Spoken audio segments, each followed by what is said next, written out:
예배 전에 주님 나를 부르시니 찬양 드리겠습니다.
할렐루야. 오늘 낮 기온 최고 27도까지 올라간답니다.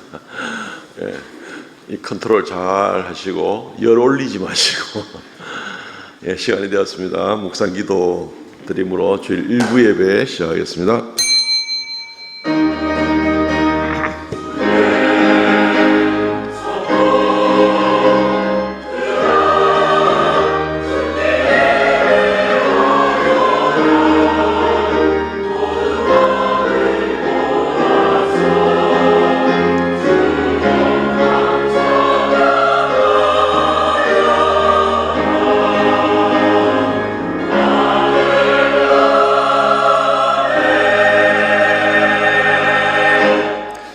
복이 있는 사람은 악인들의 꾀를 따르지 아니하며 죄인들의 길에 서지 아니하며 오만한 자들의 자리에 앉지 아니하고 오직 여호와의 율법을 즐거워하여 그의 율법을 주야로 묵상하는도다.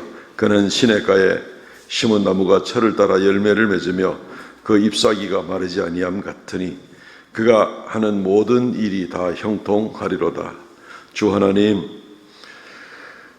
생명이 약동하는 4월에 이르게 되었습니다. 하나님, 주 앞에 나와서 또 머리 숙여 경배하오니 생명의 성령의 역사가 우리의 심령 가운데, 우리의 가정 가운데, 우리의 교회 가운데 넘치게 하여 주옵소서. 예배의 시종을 주 앞에 의탁하고 예수님 이름으로 기도하옵나이다. 아멘.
전능하사 천지를 만드신 하나님 아버지를 내가 믿사오며 그 외 아들 우리 주 예수 그리스도를 믿사오니 이는 성령으로 잉태하사 동정녀 마리아에게 나시고 본디오 빌라도에게 고난을 받으사 십자가에 못 박혀 죽으시고 장사한 지 사흘 만에 죽은 가운데서 다시 살아나사 하늘 오르사 전능하신 하나님의 우편한 자 계시다가 저리로서 산자와 죽은 자를 심판하러 오시리라. 성령을 믿사오며 거룩한 공예와 성도와 서로 교통하는 것과 죄를 사하여 주시는 것과 몸이 다시 사는 것과 영원히 사는 것을 믿사옵나이다. 아멘. 교동문 22번 시편 37편 말씀을 교독합니다. 악을 행하는 자들 때문에 불평하지 말며 불의를 행하는 자들을 시기하지 말지어다.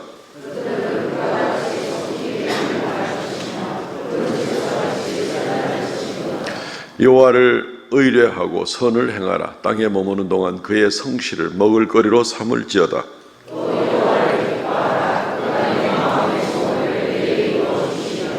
내 길을 여호와께 맡기라. 그를 의지하면 그가 이루시고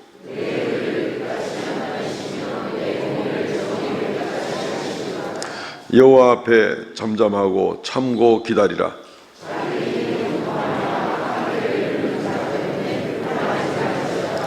분을 그치고 노를 버리며 불평하지 말라. 오히려 악을 만들 뿐이라. 아멘.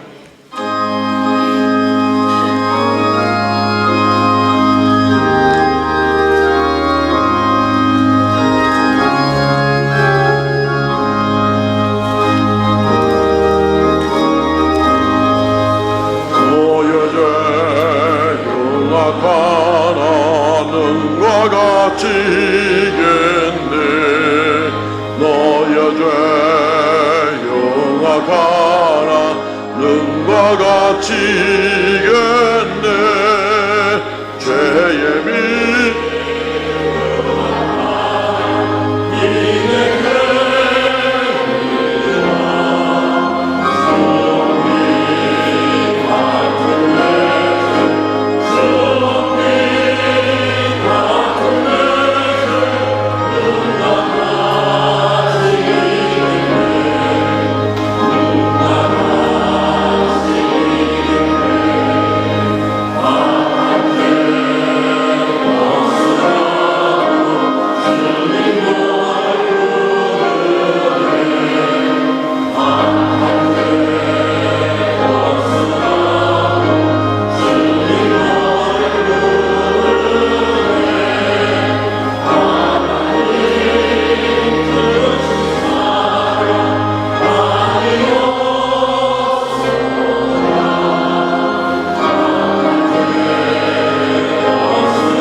걸어가신 하나님 아버지, 한 주 동안도 저희들 인도하여 주시고 은혜 내려주셔서 오늘 귀한 성일날 주님 전에 나와 경배할 수 있도록 은혜 주신 하나님께 감사와 찬송과 영광을 올려드립니다. 이 시간 아버지 앞에 먼저 회개합니다. 엿새 동안 살아가는 동안에 입술로 지은 죄, 생각으로 지은 죄, 마음으로 지은 죄 하나님 앞에 내려놓습니다. 주님 용서하여 주시옵소서. 예수 그리스도의 보혈의 피로 말미암아 깨끗하게 씻어 주시옵소서. 예배자의 모습으로 예배자의 마음으로 이 자리에 주님 앞에 경건하게 온 마음 다해 온 정성 다해 하나님 앞에 예배드리는 우리들의 모습을 받아 주시옵소서. 하나님 아버지, 이 땅에 하나님께서 이 나라를 사랑하셔서 이 나라의 귀한 일꾼들을 아버지 뽑아주셨습니다. 원하옵건대 정말로 당리당략에 휩쓸려서 자신의 이익을 채우는 것이 아니라 정말로 국민을 위한 국민의 생각을 가지고 그 소리를 듣고 의정에 나가 국민의 소리를 대변할 수 있는 귀한 일꾼들로 세움받게 하여 주시옵소서. 그래서 이 나라가 정말로 하나님 보시기에 아름다운 나라가 될 수 있도록 은혜에 은혜를 더하여 주시기를 원합니다. 우리 삼성교회를 위해서 기도도 합니다.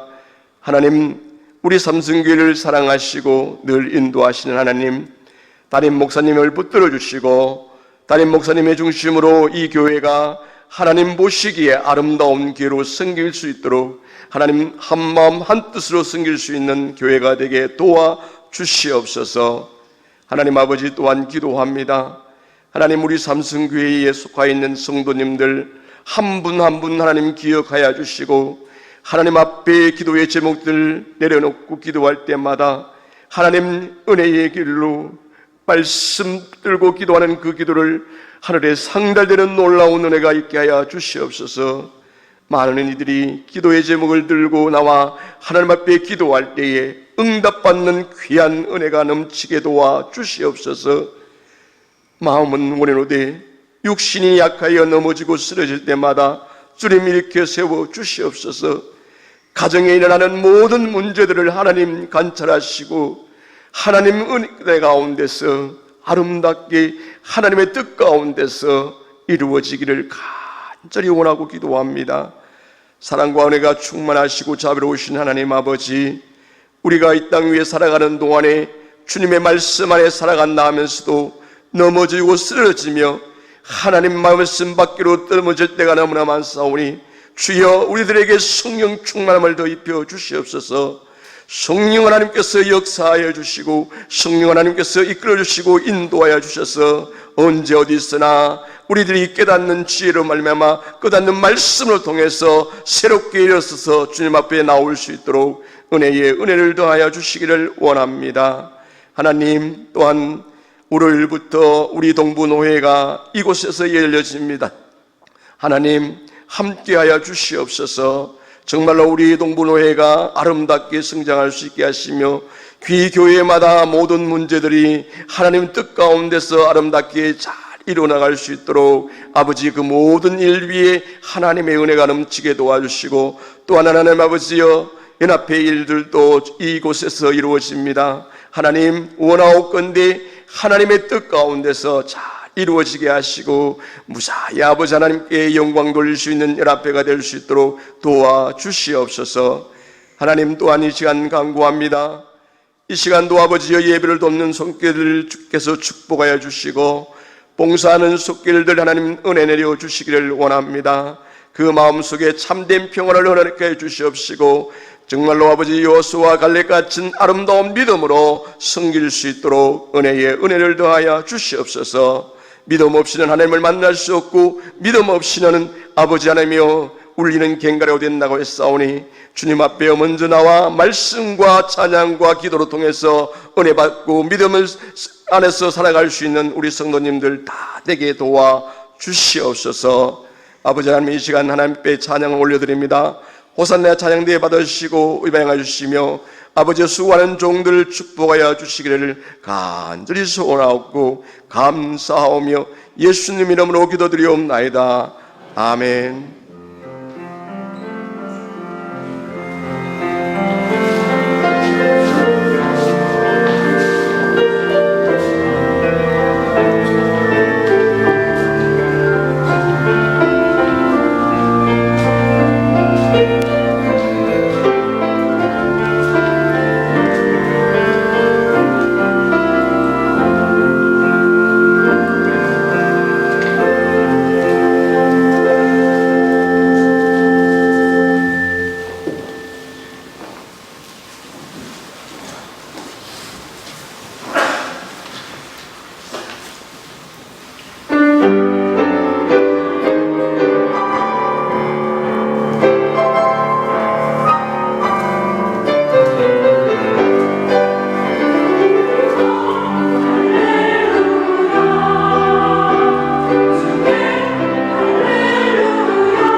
할렐루야, 감사합니다. 하나님 말씀 봉독하겠습니다.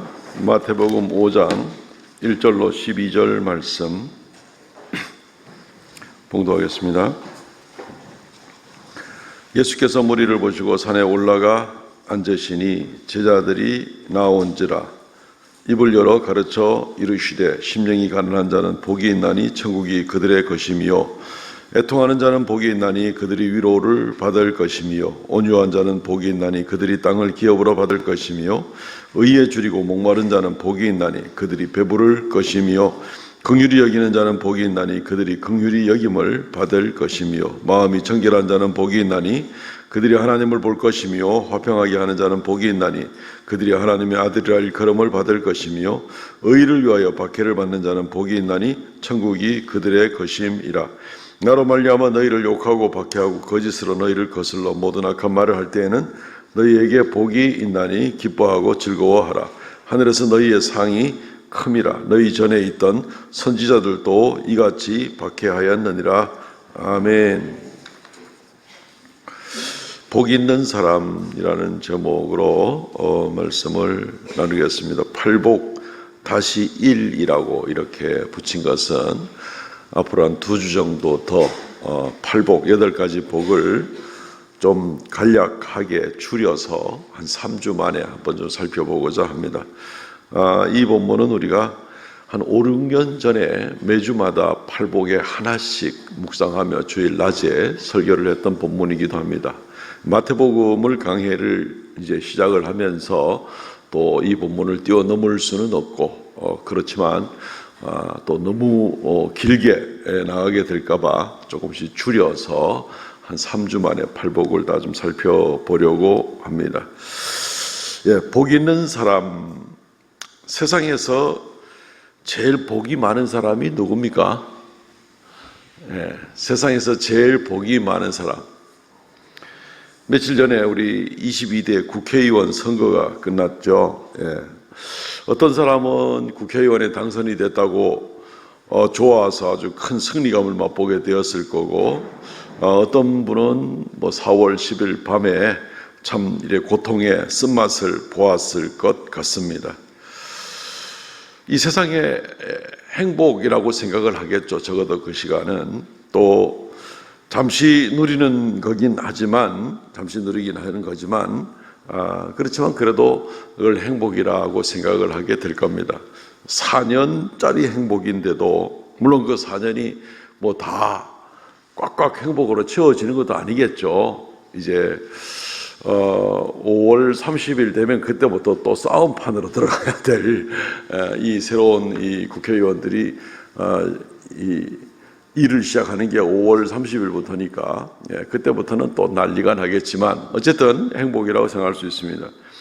국회의원 혹시 너무 부러워하지 마시기를 바랍니다. 그 금배지가 워낙 힘이 있어 보이기에 한번 좀 살펴보니까 그 금배지 그 가격 얼마 안 합니다. 그거 전부 다 은으로 돼 있고 99% 은이고 1%만 금도금으로 살짝 돼 있어서 옛날에는 진짜 금이었는데 지금은 다 은으로 돼 있고 금도금만 돼 있어가지고 실제 가격이 한 35,000원밖에 안 한답니다. 국회의원 너무 안 부러워해도 될 것 같습니다. 어떻게 하면 행복할 수 있을까? 영국 속담에 하루를 행복하고 싶으면 이발소를 다녀오고 한 주일을 행복하고 싶으면 여행을 가고, 그리고 1년을 행복하고 싶으면 한 달을 행복하고 싶으면 새로운 집을 사고, 집사도 한 달밖에 안 간다는 거예요. 평생을 행복하고 싶으면 결혼을 하라 하는 그런 속담이 있다는 겁니다. 속담이죠. 물론 그렇게 한다고 해서 전부 다 평생이 다 행복해지는 건 아니겠고, 오늘 복 있는 사람, 복 있는 사람이라는 것은 행복한 사람이라는 것과도 마찬가지입니다. 평생 동안 진정한 축복 가운데 내 기분 따라 가지고 행복감이 느껴지고 행복감이 안 느껴지고 하는 어떤 그런 것이 아니라 내 감정의 기복은 있을지라도 하나님이 주시는 축복을 거역할 수 없어서 늘 축복된 사람으로 살아가는 이 사람이 정말 진정한 행복자가 아닌가 이렇게 생각을 해볼 수가 있습니다. 예수를 믿어야 되겠죠. 그래야 평생 행복, 축복 가운데 살아가는 그런 사람이 될 수 있다라고 우리는 확신을 가지고 이야기할 수 있습니다. 하나님을 만날 수 있는 사람, 땅에 살면서 인간이면서 하나님을 만날 수 있는 사람은 그 자체가 벌써 특권이고 빼앗길 수 없는 축복입니다. 신명기 33장 29절 말씀에 이스라엘아 너는 행복한 사람이로다. 여호와의 구원을 너같이 얻은 백성이 누구냐? 그는 너를 돕는 방패시오 내 영광의 칼이시로다. 이스라엘 백성이 행복한 사람이다라고 할 때는 그날 그날의 일들에 따라서 일희일비한 것이 아니라 하나님과 관계에서 얻어지는 하나님을 만날 수 있는 축복을 얻은 사람이고 하나님께서 베푸신 구원을 받은 사람이 진정한 축복받은 사람이다 라는 것을 성경은 우리에게 분명하게 이야기해 주고 있습니다. 빼앗길 수 있는 그런 행복이 아닙니다. 오늘부터 우리가 이 팔복의 말씀들을 산상수훈 말씀들을 좀 다는 못 살피고 시간이 너무 걸리니까 또 듬성듬성 넘어가기도 할 텐데 이 산상수훈의 말씀들을 통하여서 또 주님 앞에 진정 축복된 성도의 삶을 잘 감당하시기를 바랍니다. 아멘. 첫째는 산상보훈의 말씀을 들으십시오 라는 겁니다. 행복, 축복, 마음의 평안, 하나님의 언약, 구원, 영생, 우리 인생의 모든 이 중요한 낱말들은 가장 핵심적인 이런 중요한 요소들은 전부 말씀에서 옵니다. 하나님의 말씀에서 옵니다. 어떤 특별한 체험이나 뭐 기적이나 아니면은 뭐 돈벼락을 맞았거나 뭘 했거나 여기서 오는 게 아니고 우리 인생의 가장 중요한 것들은 하나님의 말씀에서부터 옵니다. 산상보훈은 말 그대로 산 위에서 베푸신 보배로운 말씀이다. 산상수훈 참 아름다운 그런 말씀이다 라는 것을 우리가 별명도 붙여 놓았는데 이 하나님의 말씀 중에서도 가장 아름다운 말씀, 이 말씀들을 우리가 상고해 보고자 하는 겁니다. 그러니까 이 말씀을 묵상해야 되겠죠. 오늘 마태오 5장 1절 2절 말씀에 보면 예수께서 무리를 보시고 산에 올라가 앉으시니 산에 올라가서 하신 말씀이다. 그래서 이제 산상보훈이다, 보배로운 말씀이다 라는 겁니다. 제자들이 나왔고 예수님이 입을 열어서 가르쳤습니다. 산상보훈의 말씀은 마태복음 5장, 6장, 7장 이 석 장을 산상보훈이라고 그럽니다. 산 위에서 베푸신 보배로운 말씀, 산상보훈인데 이 마태복음 5장, 6장, 7장의 말씀은 굉장히 유명한 말씀입니다. 이 가운데 나오는 유명한 말씀들은 뭐 너무 유명해져 가지고 예수 안 믿는 사람들도 뭐 요청하면은 뭐 오른밤을 맞으면 왼밤을 돌려대라 안 하더나 하고 이제 이런 얘기도 하고 좁은 문으로 들어가라 뭐 내 원수를 사랑하라 뭐 이런 말들이 다 산상보훈에 나오니까 예수 안 믿는 사람들이 이 말이 어디 나오는지도 모르고 어쨌든 막 이 말을 인용했을 정도로 이 말씀들은 우리들에게 아주 귀중한 그런 말씀, 아주 듣기만 해도 가슴 깊숙하게 뭔가 좀 울림이 있는 그런 말씀 같습니다. 그런데 엄격하게 이야기를 하면 이 말씀들은 믿지 않는 사람들에게 주시는 말씀은 아닙니다. 이 말씀은 오히려 철저하게 겉보기에는 좀 유사하게 뭐 내 원수를 사랑하라 그러니까 이게 이거 이웃을 사랑하라는 말인갑다 이래가지고 누구나 듣기 좋은 말인 것은 사실이지만 그러나 이것은 예수님께 나아오고 예수님을 주님으로 영접한 사람들에게만 주시는 말씀인 것을 알아야 됩니다. 산상보훈을 주시는 배경 자체가 어떤 면에서는 십계명을 받고 하나님의 율법을 받는 일과 비슷합니다. 시내 산에서 받았잖아요. 이스라엘 백성들이 출애굽하고 한 2달쯤 지난 다음에 시내 산 꼭대기로 모세가 올라가서 거기서 십계명과 여러 율법의 말씀을 받았잖아요. 그 말은 다른 말로 하면은 이스라엘 백성들이 이집트에서 있을 때 받은 것이 아니라 이스라엘 백성들이 이집트에서 10가지의 심판을 통해 가지고 나중에 마지막에는 어린 양의 보혈로 어린 양의 피로 인해서 이스라엘 백성들은 구원받고 이집트 사람들은 장자들이 다 죽임을 당하고 그 다음에 이집트의 노예 생활에서 죄된 생활에서 완전히 벗어난 하나님의 은혜로 구원받은 다음에 한 2달 후에 시내산에 도착하고 그런 다음에 받은 것이 십계명과 율법의 말씀입니다. 산상보훈도 아무에게나 그냥 주시는 말씀이 아니라 산상보훈도 예수 그리스도를 바라보고 예수님을 믿고 예수님께 나아온지라, 오늘 1절 말씀에 나온 것처럼 예수님께 나아온지라, 예수님께 나오는 사람들에게 주시는 말씀이 바로 이 산상보훈의 말씀이다라는 겁니다. 이것은 천국 시민의 현장이라고도 별명이 붙어 있습니다. 그러니까 이 말씀을 듣고 이 말씀을 지킬 수 있는 사람은 천국 백성들이 지킬 수 있다는 얘기가 되는 것이죠. 그냥 아무나 듣고 흘려버리고 예수님 믿지도 않고 이런 사람들이 다 듣고 유익이 되는 말씀이 아니라 천국 시민 헌장이다라는 겁니다. 천국에서 진행되어야 될 일을 천국에 속한 백성들이 지금 잠시 땅에서 살고 있지만 땅에서도 천국 백성답게 살아가는 방법이 바로 이거다라는 겁니다. 물론 천국에는 내 원수를 사랑하라 하는 말씀이 저 위에 있는 천국에서는 해당이 없을지도 모르겠습니다. 저 위에 무슨 원수가 있겠습니까? 그죠? 그러니까 이 땅에서만 필요한 것 없다 이런 생각을 하겠지만 원수도 사랑하는 그 마음으로 이웃을 사랑하라 하는 그 일은 천국에서도 지속되는 일이기 때문에 저 위에서의 그리스도인의 삶이나 이 밑에서의 그리스도인의 삶의 칼라는 사실 똑같은 모습이 되어야만 하는 겁니다. 저 위에 천국 백성이 다르고 이 밑에 천국 백성이 다르고 저 위에서 지켜야 될 말씀이 다르고 이 밑에서 지켜야 될 하나님 말씀이 다르지를 않은 것입니다. 똑같습니다. 그래서 우리는 영원토록 지켜야 될 하나님의 말씀을 지금 이 땅에서 이미 천국 백성 된 사람들이 어떻게 이 말씀을 지키고 나갈 수 있을 것인가 라는 것입니다. 그렇기 때문에 다시 한번 이 산상보훈의 말씀은 천국 백성 된 사람들이 지키는 말씀이 바로 이 산상보훈의 말씀이다 라는 것입니다. 또 그렇게 유익이 이루어지게 되는 것입니다.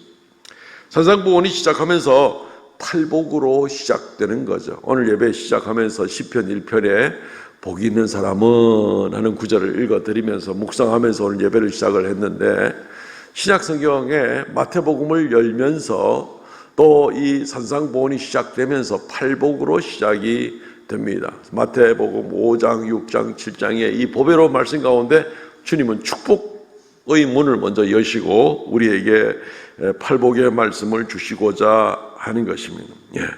그래서 이 말씀을 팔복이라고도 우리가 소제목을 붙일 수가 있습니다. 어쨌든 이 팔복의 말씀을 잘 생각하시면서 또 앞으로 진행되는 산상수훈의 말씀도 우리가 잘 생각하시면서 주님 앞에 축복으로 나갈 수 있기를 바랍니다. 아멘. 우리들에게 주신 말씀이니까요.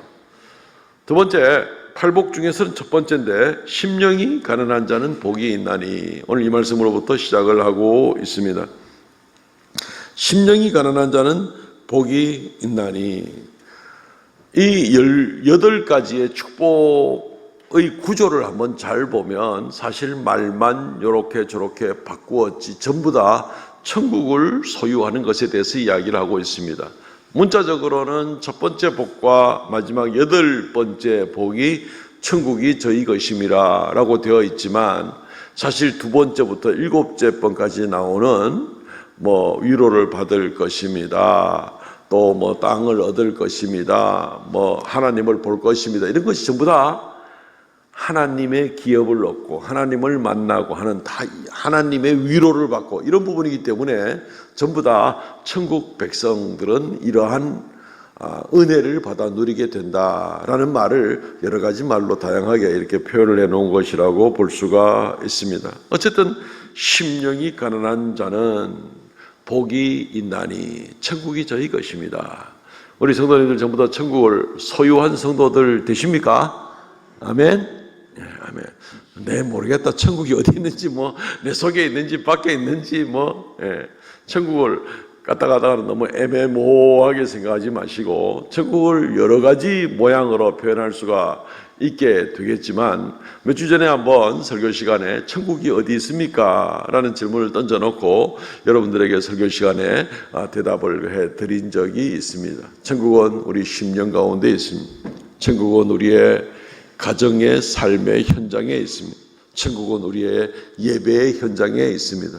다른 말로 하면 천국은 내가 예수님을 주님으로 고백하고 예수님을 왕으로 모시고 예수님께서 나를 지배하시고 다스리는 모든 삶의 현장은 바로 하나님 나라의 권세가 미치는 천국의 영역에 속하는 것이다 라고 이렇게 한 말씀을 드렸습니다. 그러니까 천국이 어디에 있노? 하고 애매모호하게 잘 모르겠다, 뭐가 좀 느낌이 와야 되는 거 아닌가, 이런 식의 생각을 하지 마십시오. 천국은 내가 예수님을 주님으로 고백하고 나의 의지로 예수님의 다스림을 받겠다고 하는 그 모든 삶의 현장이 바로 천국의 현장이요, 주님의 강력한 역사가 일어나는 그런 부분이기 때문에 천국은 애매모호한 것이 아니라 아주 구체적이고 능력으로 실제적으로 우리의 삶 가운데 일어나게 되는 것입니다.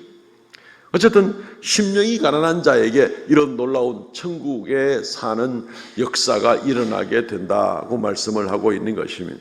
심령이 가난하다 그랬으니 이것이 얼핏 생각하면은 이게 내가 물질적으로 좀 가난한 사람이면 좀 천국이 내 것이 되겠는가라고 이렇게 생각을 오해를 할지는 모르겠습니다. 물론 심령이 가난하다 그랬으니까 우리가 조금만 생각해도 이건 물질적인 문제가 아니구나라고 아마 생각하실 수 있을 것입니다. 물질적인 문제가 아니죠. 물질적인 가난이 있다 그래서 심령이 가난해지지는 않습니다. 내가 가진 것이 세상 물질이 별로 없다 그래서 마음이 정말 가난해지는 그런 것하고는 실제적으로는 별 관계가 없습니다. 어떤 경우에는 오히려 삶이 어려울수록 마음이 더 강팍해져 가지고 지극히 작은 일 때문에 분노하고 더 미워하고 더 그렇게 될 일들이 참 얼마든지 있는 것을 보게 됩니다. 예전에 이스라엘에 있을 때 보니까 어떤 분들이 비디오 테이프가 빨리 돌아가지 않는다고 상처를 받아가지고 그것 때문에 몇 년간 원수같이 지내는 사람들을 봤습니다. 없어 놓으니까 그렇겠죠. 예, 그런데 참 그때 놀랐습니다. 그때 돌아다니던 비디오 테이프 모래시계라는 드라마 테이프였는데 그게 빨리 내 순서 안 돌아온다 해가지고 누가 먼저 중간에 새치기를 해서 빌려갔다 그래가지고 그것 때문에 그렇게 원수같이 생활을 하는 그런 모습들을 보았습니다. 이게 무슨 꼴인가 싶었어요. 물질이 없다 그래서 심령이 가난해지는 것은 아닙니다. 관계가 없는 얘기, 말 그대로 심령이 가난한 것은 심령이 가난한 겁니다. 물론 물질이 풍요로운 사람은 심령이 가난해지기가 더 어려움도 있습니다. 부자가 천국에 들어가기가 낙타가 바늘구멍 들어가기보다 더 힘들다라고 얘기한 것처럼 부자는 마음이 쉽게 더 교만해지고 다른 사람들을 무시하기가 쉽고 부요를 가지면 더 많은 부요에 탐심이 생겨가지고 하여튼 주님께서 원치 않는 좋지 않은 것은 점점 그 마음속에 많이 쌓여갈 수밖에 없는 것이 물질적 부자의 현실이기도 합니다. 어쨌든 물질 자체가 가난하거나 물질이 부요하거나 간에 심령이 가난해지는 것은 아니라는 것입니다. 말 그대로 심령은 가난해지는 것은 심령이 가난해져야 되는 겁니다. 부자가 심령이 가난해질 수도 있지요. 물론 각도를 살짝 틀어야 되는 겁니다. 하나님께 향할 때에 심령이 가난해지는 마음이 비로소 생길 수가 있습니다. 누가복음 18장 13절 말씀에 보면은 세리가 기도하는 것에 대해서 주님이 이야기합니다. 세리는 멀리 서서 감히 눈을 들어 하늘을 쳐다보지도 못하고 다만 가슴을 치며 이르되 하나님이여 불쌍히 여기소서 나는 죄인으로소이다. 세리는 예수님 당시의 세리들은 대체로 부자였습니다. 정한 세금보다 더 많이 걷어들여 가지고 정한 것만 바치고 나머지는 다 자기 주머니에 넣는 버릇들이 있기 때문에 굉장히 부요한 그런 사람이었습니다. 그런데 이 사람이 그것으로서 진정 천국을 얻지를 못하는 거죠. 마음에 궁핍함을 느낄 수밖에 없는 거죠. 아무것도 아닌 것을 아는 거죠. 그래서 이 사람이 하나님을 향하여서 고개를 듭니다. 가슴을 치면서 이르되 하나님이여 불쌍히 여기소서 나는 죄인으로서이다. 하나님을 향할 때 이 사람의 부요가 전혀 이 사람을 만족시키지 못하고 하나님을 향할 때 나는 죄인으로서이다. 나는 불쌍히 여기소서. 이 기도를 드리는 세리는 심령이 가난한 사람이 된 거죠. 심령이 가난한 사람이 된 겁니다. 심령이 가난한 것은 바로 하나님 앞에 자기를 낮추고 하나님 앞에 자기가 죄인인 것을 아는 그러한 진정한 고백을 가지고 나가는 사람이 심령이 가난한 사람입니다. 하나님 필요 없습니다. 내가 이만하면 됐습니다. 자기의 분노와 혈기와 탐심과 죄악과 교만과 이웃을 미워함과 이웃을 무시함과 이런 일들에 차 있을 때 이 사람은 마음이 가난한 사람이 아닙니다. 부요한 사람입니다. 하나님이 들어갈 틈이 없습니다. 이 심령이 가난하다 할 때 이 가난하다는 말은 헬라 말로는 철저하게 가난한 프토코스라는 말은 아주 철저하게 가난한 그것을 이야기하고 있습니다. 너무너무 가난해서 아무것도 남아있지 않다는 이제 그런 의미를 가지고 있습니다. 하나님께 나아갈 때 어떤 모습으로 내가 이만하면 됐지, 내가 그래도 명색이 과거에 뭐 어쩌고 저쩌고 이러면서 나가는 그런 것이 아니라 하나님 앞에 서서 보니 나는 정말로 아무것도 아니라는 것을 철저하게 정말 비참하고 비참한 죄를 안 지을 수가 없는, 정말 경건하게 살래야 살 수가 없는 그런 죄의 욕심이 끊임없이 내 속에서 나를 붙잡고 벗어나려고 발버둥을 쳐도 벗어나지 못하는 내가 이것밖에 안 되나 싶은 이런 생각으로 자기의 비참함을 철저하게 깨닫고 하나님께 나갈 자격이 하나도 없다는 것을 고백하는 그런 가난함. 하나님, 나는 주님 앞에 내세울 만한 것이 아무것도 없습니다. 그렇게 가난한 자입니다. 저는 아무것도 아닙니다. 오직 주님께서 나를 불쌍히 여겨주셔서 나를 받아주시는 것이 아니면, 내가 주님을 바라보고 주님의 은혜로만 주님이 예비하신 천국에 들어가는 것이 아니면 나는 정말 아무것도 아닙니다. 라는 그런 중심으로 나가는 사람이 바로 심령이 가난한 사람들이라는 겁니다. 그래서 세상에 어떤 것도 의지하지 않고 자기도 의지하지 않고 오직 다 내려놓고 주님께만 나아가고 주님께만 부름을 받기를 원하는 이런 사람들이 주님께 긍휼히 여김을 받고, 그런 사람들이 정말 아무것도 없는 것 같아 보이지만 실제로는 하나님이 그에게 천국을 주시고 그에게 이루 말할 수 없는 하나님 나라의 놀라운 은혜로 풍성하게 베풀어서 받아 누릴 수가 있게 되는 겁니다. 구약 성경에서부터도 하나님 앞에 나가는 자들은 정말 주여 나는 불쌍히 여겨 주옵소서라고 그렇게 고백을 하고 나가는 모습들을 우리가 좀 눈여겨봐야 됩니다. 시편 40편 17절 말씀, 나는 가난하고 궁핍하오나 주께서 나를 생각하시오니 주는 나의 도움이시오 나를 건지시는 이시라. 나의 하나님이여 지체하지 마소서. 이 시 다윗이 쓴 시잖아요. 다윗이 뭘 가난했습니까? 따르는 사람도 있었죠. 도망갈 때도 600명이나 따라다니고 이랬던 사람 아닙니까? 그런데 다윗이 하나님 앞에 설 때 하나님, 나는 가난하고 궁핍한 사람입니다. 하나님께 나갈 때 그런 모습으로 나가는 다윗의 모습을 보시고 하나님께서 귀히 여기셨다는 것입니다. 하나님께 나갈 때에는 나를 둘러싸고 있는 것들을 다 내려놔야 됩니다.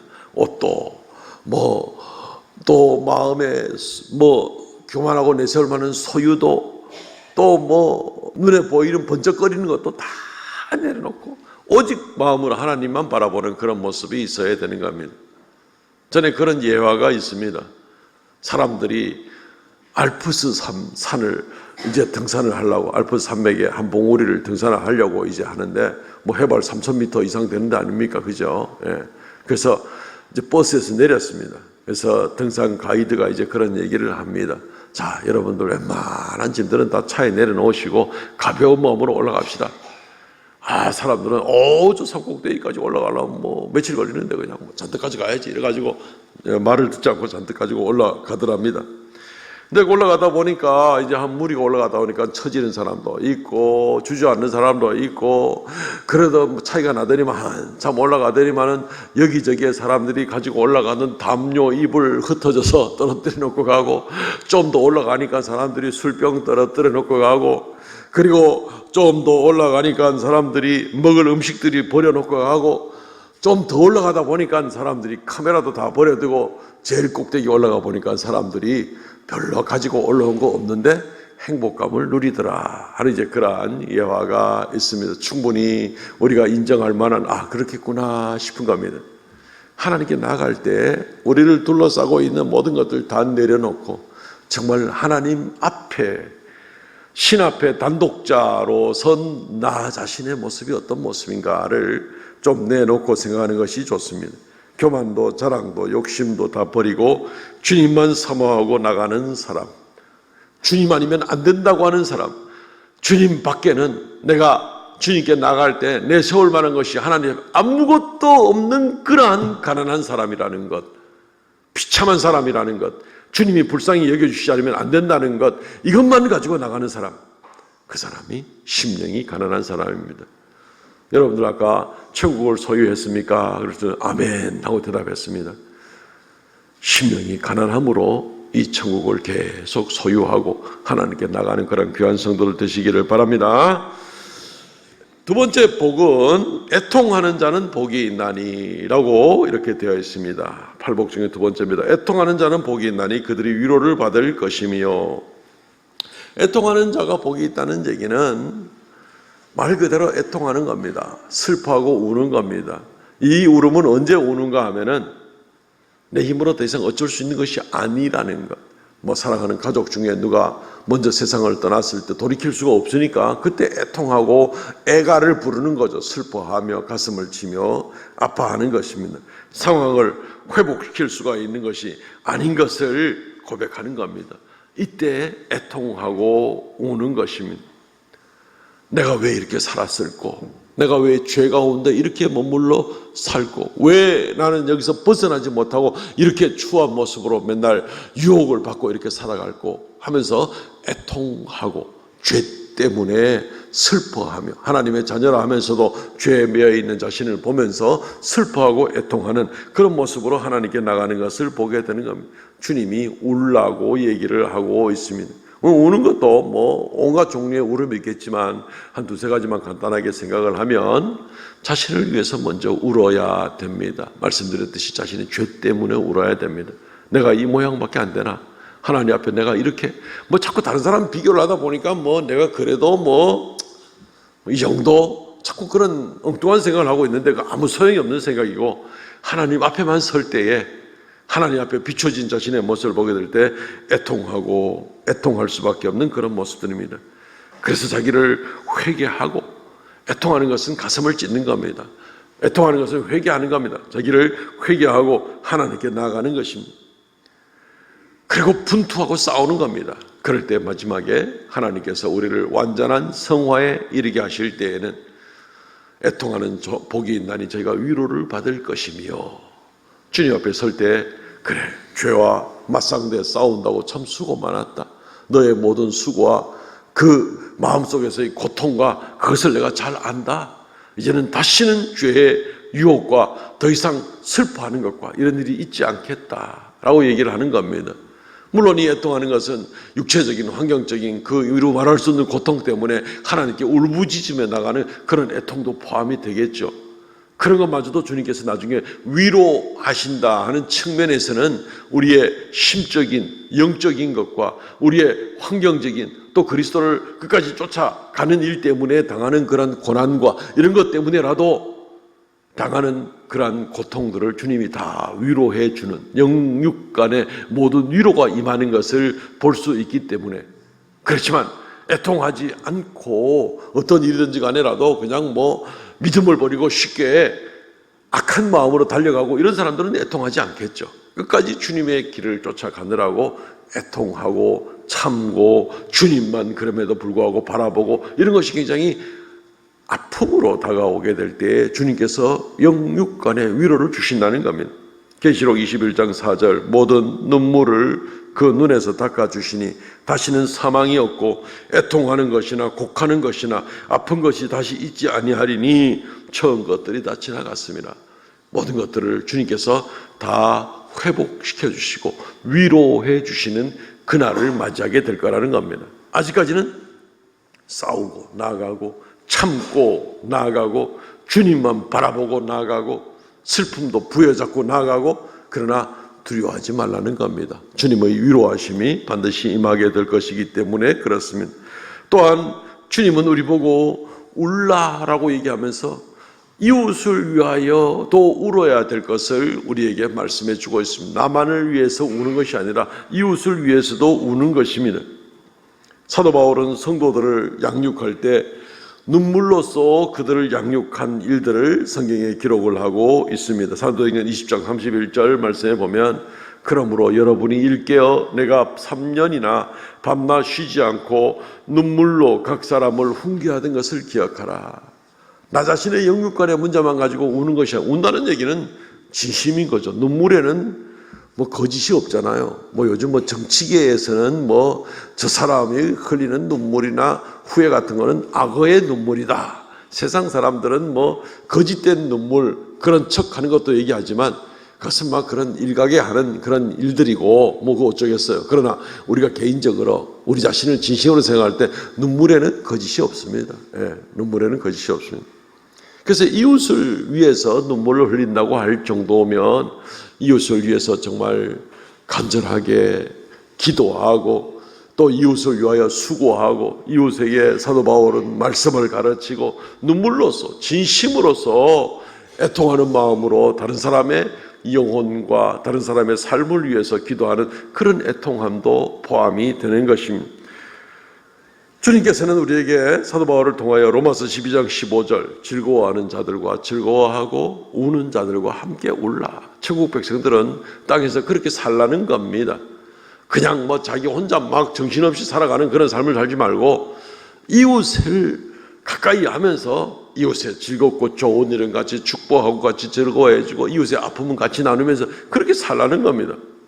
천국에서 그래 안 살겠습니까? 저 위에 있는 천국에서 우리가 천국에 혼자 살겠습니까? 거기 가서 개인 플레이 할 겁니까? 저 위에 있는 천국에도 결국 먼저 간 성도들이 함께 어우러져서 하나님을 찬양하고 기쁨을 같이 누리고 살지 않겠습니까? 땅에서도 그렇게 살라는 겁니다. 이웃 성도들과 함께 즐거워하는 자들과 함께 즐거워하고 우는 자들과 함께 울라. 이웃을 위하여 애통하는 것이 필요합니다. 또 무엇보다도 하나님의 영광을 위하여 우는 것이 또 필요합니다. 애통하는 거죠. 이 땅에 악법이 횡행하고 하나님의 영광이 가려지고 하나님의 이름이 모욕받는 일을 볼 때 우리는 애통해야 되는 겁니다. 당장 내 힘으로 모든 걸 뒤집어 볼 수 있는 건 아니지만 애통하고 거룩한 의분의 울음을 터뜨리면서 하나님께 기도하고 나가는 것이 필요하다는 것이죠. 느헤미야서 1장 4절에 보면은 내가 이 말을 듣고 앉아서 울고 수일 동안 슬퍼하며 하늘의 하나님 앞에 금식하며 기도하여. 느헤미야 1장 4절은 느헤미야가 예루살렘이 망하고 예루살렘 성전도 성도 다 불타고 자기는 포로로 잡혀가서 그 후대로 태어난 이방인 땅에서 태어났는데 여전히 하나님을 살아가는데 100년이 지났는데도 아직까지 듣자 하니까 예루살렘은 여전히 불탄 자리에 남아있다. 이런 얘기를 듣고 하나님 믿는 사람으로 하나님의 거룩한 도성 예루살렘이 저렇게 비참한 모습으로 아직도 불에 끄슬린 그런 잿더미 위에 남아있는 거 보고 하나님의 영광이 가려워졌다 생각하면서 가슴 아파 우는 겁니다. 느헤미야는 자기 스스로는 이방 땅에서 왕의 술관원이었기 때문에 굉장히 왕의 신뢰를 받는 높은 관직에 부족함이 없는 그런 사람이었지만 하나님의 영광이 가려진 이 일 때문에 가슴 아파하고 괴로워하고 넉 달 동안이나 눈물로 금식하고 또 기도하던 그런 느헤미야의 일을 생각해 볼 수 있습니다. 하나님의 영광을 위하여 울라.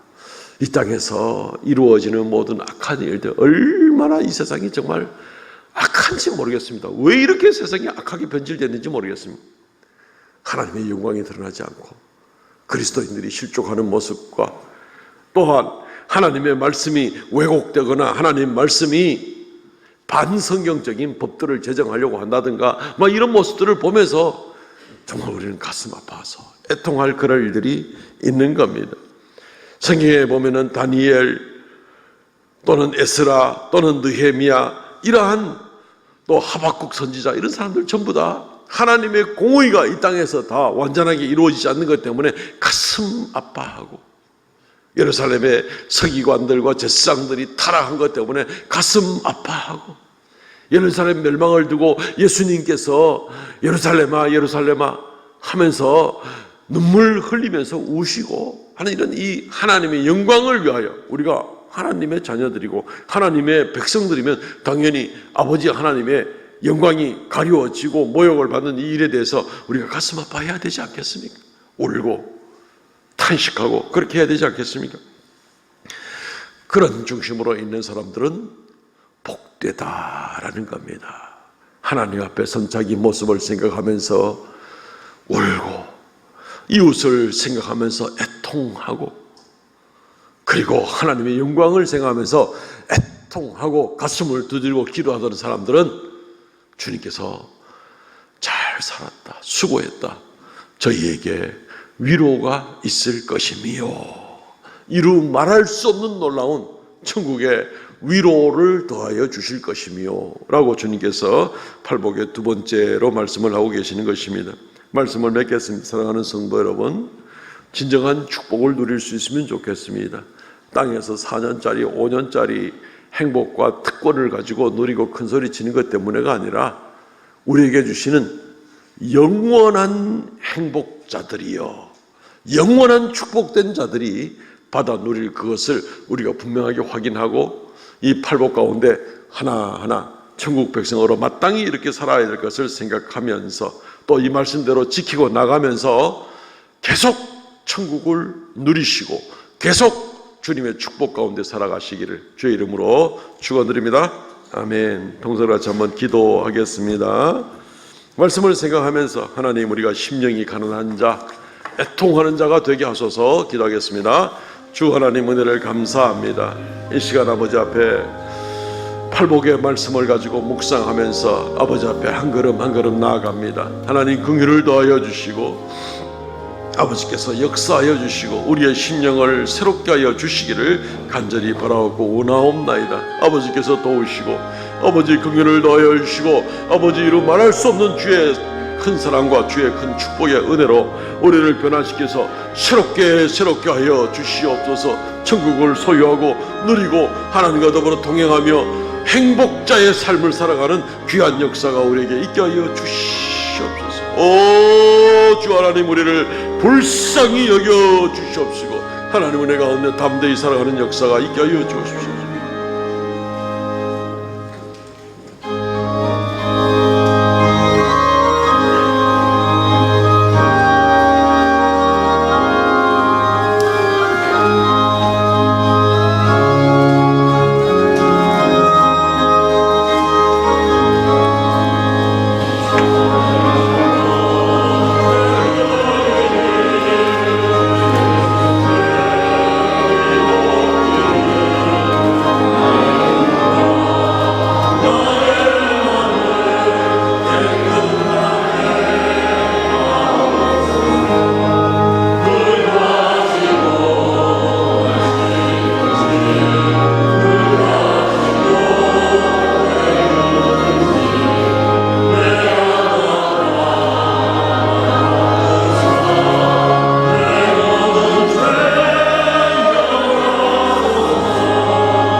우리를 심히 불쌍히 여기시고 물 가지고 씻으시든지 불 가지고 태우시든지 우리가 주 앞에 나설 때마다 정결한 모습으로 오직 하나님의 자비만 바라보고 나아가는 우리가 되기를 원하옵나이다.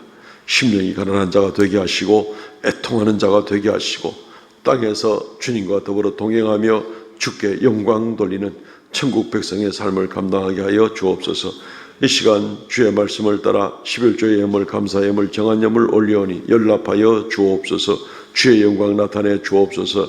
드린 성결마다 믿음을 보시고 만복으로 다하여 주시옵소서. 주님, 이 한 주간 성도들의 모든 행하는 일들과 또 기도하는 일들 가운데 주님이 일일이 함께하여 주시어서 붙들어 주시고 어둡고 혼탁한 세상 가운데 주의 사랑하는 자애들을 붙들어 주시고 진리 가운데도 강건케 하시고 함께하여 주시고 인도하여 주시옵소서. 감사와 찬송을 돌려고 예수님 이름으로 기도하옵나이다. 아멘. 지금은 우리 주 예수 그리스도의 은혜와 아버지 하나님 극진하신 사랑과 성령의 교통하심과 새롭게 하심의 역사가 이 시간 머리 숙여 주께 경배하는 하나님의 거룩한 자녀들에게 영원토록 함께 있을지어다. 아멘.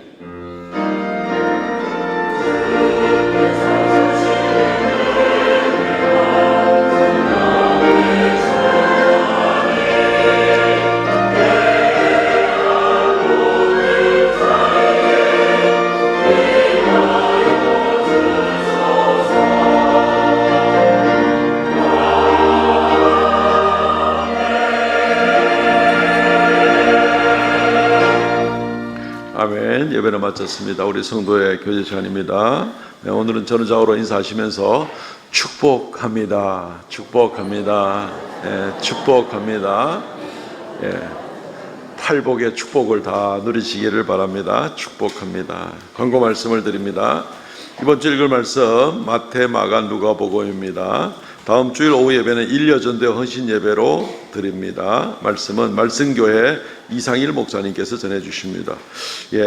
요즘 한 달 동안 계속 광고도 하고 우리 기도도 하고 그러는데 오늘부터 소그룹 모임이 시작됩니다. 소그룹 모임을 주중에 해도 되는데 또 혹시 시간 부담을 갖는 분들이 또 얼마든지 있을 수 있어서 교회가 오후 예배를 한 달에 2번 정도 아예 소그룹으로 모일 수 있도록 시간을 배려해서 도와드리는 그런 모습으로 모양을 변경을 합니다. 오후에 전에와 똑같이 모이시면 됩니다. 2시 15분까지 본당에 다 모이셔서 우리 앞에서 그 글로리아 팀 찬양 인도할 때 같이 찬양 열심히 찬양이 다 예배니까요. 찬양하고 그리고 우리 장립 집사님들 순서대로 대표 기도할 때 대표 기도하시고 그리고 나와서 이제 제가 이제 광고 말씀 안내 말씀을 드리고 난 다음에 그러면서 이제 소그룹 각 방에 다 우리가 이 방 위치하고 다 안내를 다 준비를 끝내놨습니다. 그곳에 모여서 소그룹 모이고 소그룹에 아직 참여하지 않는 분들은 그 자리 그대로 남아서 저하고 오늘 오후에 한 달에 2번 정도 계속해서 성경 공부하고 또 오늘 아주 귀한 것도 준비해 놨으니까 또 그렇게 같이 모여서 또 하나님의 말씀 공부하고 이렇게 진행 성도들 교제도 나누면서 그렇게 진행을 하겠습니다. 혼동이 없으시기를 바랍니다.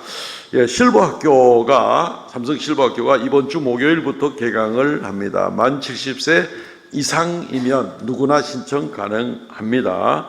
게시판에 부착된 신청서에 이름을 적어 주시면 좋겠습니다. 만 70살 되신 분이 나 너무 어려서 못 가겠다. 혹시 그러실지 모르겠는데 오십시오. 오셔가지고 재미있게 교제도 하고 또 서로 복음으로 서로 격려하고 안 믿는 사람 있으면 또 우리가 매번 모일 때마다 예배 드리고 시작하니까 또 복음도 전하는 그런 기회가 됩니다. 많이 참석해 주시기를 바라고 오늘까지 주보에 끼워드린 이 전단지를 오늘까지 좀 잘 활용하셔서 다른 분들에게도 전달해 주시면 좋겠습니다. 문의는 우리 류창섭 집사님께 문의해 주시면 되겠습니다. 사생실기대회가 어제 있었고요. 우리 아이들 가서 열심히 이렇게 잘 해왔습니다. 유치부 초등 1부 또 초등 2부 이렇게 해서 다 열심히 수고해서 좋은 결실도 거두게 되었습니다. 수고 많았습니다. 우리 교사들도 수고 많으셨습니다. 이번 주 금요 성령 집회 봉사는 제4남전도회, 오늘 점식사는 김종식 집사님, 이영숙 권사님 가정에 성입니다. 감사를 드립니다. 지난주에 우리 최종남, 최진수 부자지간에 또 이렇게 등록해 주셨습니다. 오늘부터 또 새가족 공부 시작하게 될 겁니다. 사진 보시고 1층에 어떤 분인지 확인하시고 또 많이 환영해 주시면 고맙겠습니다. 우리 청년회 주로 많이 참석을 했는데 우리 김지명 군, 우리 교회 청년으로서 몇 년간 출석을 하고 또 주일학교 교사로도 봉사하던 친구가 있는데 이번 주에 결혼식을 하게 됩니다. 울산이긴 한데 어쨌든 사람들 기도해 주시면 좋겠습니다. 대구 동부노회 정기노회가 내일과 모레 우리 교회에서 이번에 열립니다. 우리 대구 동부노회 안에 한 7개 교회, 예배당도 조금 넓이가 되고 이런 교회들이 7개 교회만 돌아가면서 노회 장소로 가을 노회, 봄 노회 하는데 이제 이번 봄 노회는 우리 교회가 순서가 돌아와서 하게 됩니다. 지난 한 달 동안 청소도 하고 장식도 하고 뭐 여러 가지로 굉장히 또 수고도 하고 또 며칠 전부터는 또 이 노회 때 노회원들을 식사 대접하려고 또 주방에서 열심히 또 준비하고 그렇게 많이 애쓰고 계시는데 우리 교회에서 이 노회가 열리는 동안 주의 은혜가 넘치는 그런 노회가 되도록 위해서 기도해 주시면 좋겠습니다. 주차 협력을 좀 부탁을 드립니다. 평상시에 교회에 차를 주차하시는 분들은 내일 오후 5시부터 모레 오후 5시까지는 좀 어떻게 바깥에 좀 주차를 해주시면 오시는 분들한테 좀 편의를 제공할 수 있게 되겠습니다. 여전도 연합회 원래가 내일 아침 11시에 우리 교회에서 모이게 됩니다. 많이 참석하시고요. 난 나보고 뭐라 하는 줄 알고. 성경 원독자 박영규 장로님, 우춘선 집사님 수고 많으셨습니다. 일어나서 폐회송 부르고 마치겠습니다.